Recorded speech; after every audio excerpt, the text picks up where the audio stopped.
Hi everyone, and thank you for having us.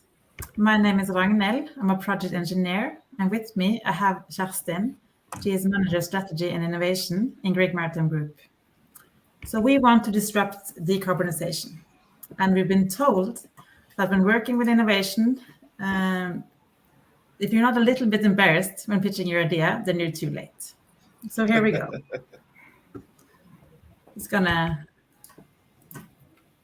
There you are. So shipping is responsible for about 3% of the global greenhouse gas emissions every year. We need to do something about it, and we need good solutions fast. And worldwide today, there are nearly 60,000 merchant vessels, and these vessels are our focus. So our problem statement: the CO2 emissions in our fleet operations are too high. And in our ideation and solution process, we have focused on SDG 9, 13, and 17. And in Grieg Maritime Group today, we are doing quite good when it comes to creating new maritime solutions. So therefore, our focus is the existing fleet. This is not as sexy as creating new maritime solutions and services, but there's a definite sense of urgency. So we and other ship owners are already working on reducing our CO2 emissions today. We have many internal projects and also initiatives with others. But through our insight, we have found that we as a ship owner, we say that we are taking a lead in the maritime green shift. And we do some, but we also wait until the last minute. And we think about protecting our margins. We cannot risk being a more expensive supplier than our competitors. And we also have fear of uncertainties. There are rules under development, there are new technologies, and new technologies involves risks, and so on. And going to our customers, and please note that this insight is our subjective deductions. Our customers say that they want green transport solutions.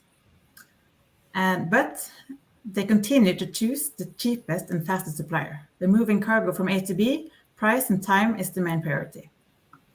And they appreciate suppliers that are green, but they don't want to pay extra for it. Not yet, at least.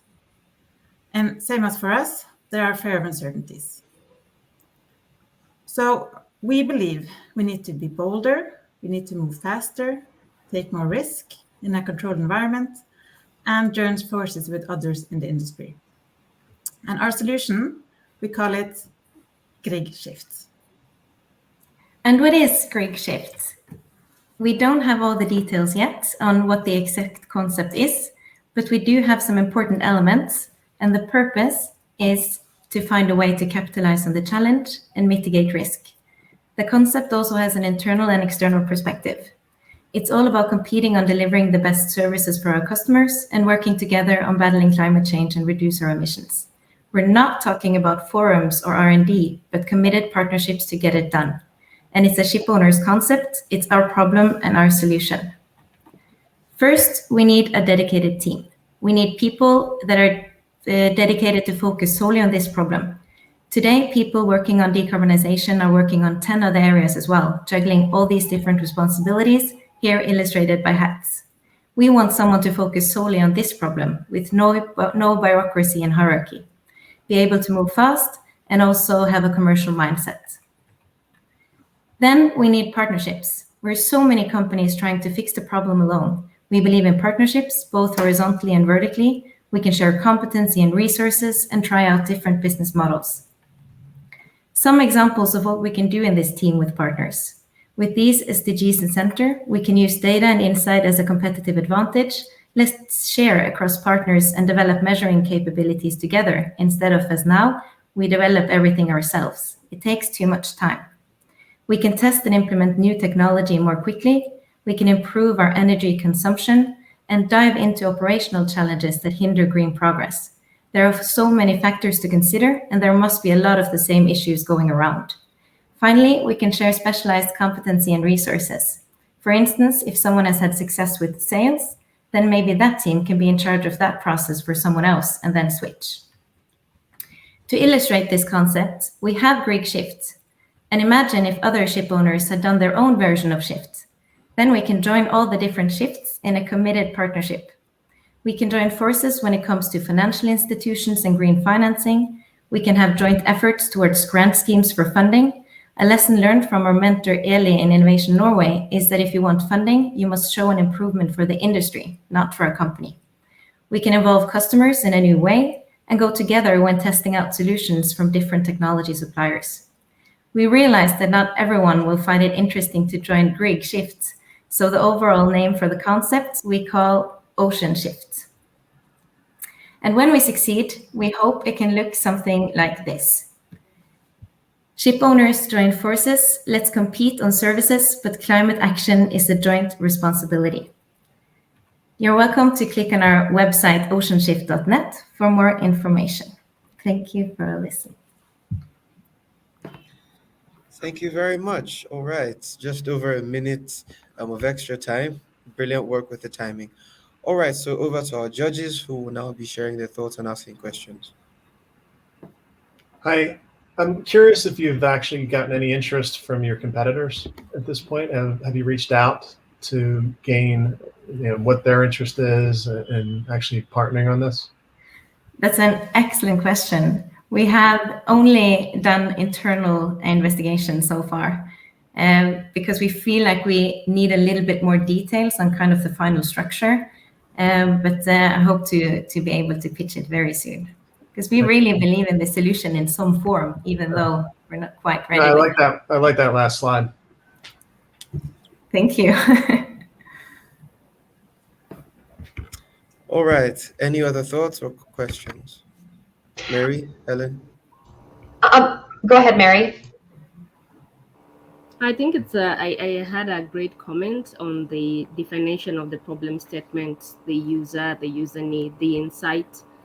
So great work there. It came out very clearly to me. I was wondering what types of partnerships, I think you've mentioned you need partnerships to implement your solution. What types of partnerships are these you're looking forward to? I think, first of all, we need ship owners to commit together and kind of own the problem and the solution. And then when it comes to different technologies, we're not the people developing these technologies. So maybe connecting with the supplier if we find their solution interesting, and also go together when it comes to green financing, like better loan, I know the Norwegian word, but and also the going together towards for example, Innovation Norway or Enova, and we found it difficult to be disruptive when we were ideating solutions because we're not developing the technologies alone. So we didn't want the solution to be, we're going to try out rotor sails with this supplier, for example. So it's kind of a new way of thinking about it. And if one company is truly committed in sharing all the data with someone else, then we can try different solutions and have different costs, and then kind of share all the insights and hopefully use that in the next product to mitigate risk and cost as well. Awesome. Helen? I heard your alarm go off, Victor. So I think the questions are great. It's quite a compelling position that you have, and I think you've argued and stated the position in a way that should be attractive to other partners to join you. And I really do like that you've identified the need to have somebody who wears just one hat within the company, to prioritize this. So good luck, and I hope that you see more people and partners join your Ocean Shift. It looks like a great solution. Thank you, and thank you for having us. All right, excellent. Thank you very much. Brilliant solution. And we look forward to seeing you execute on this. Safer oceans for everyone. Thank you, guys.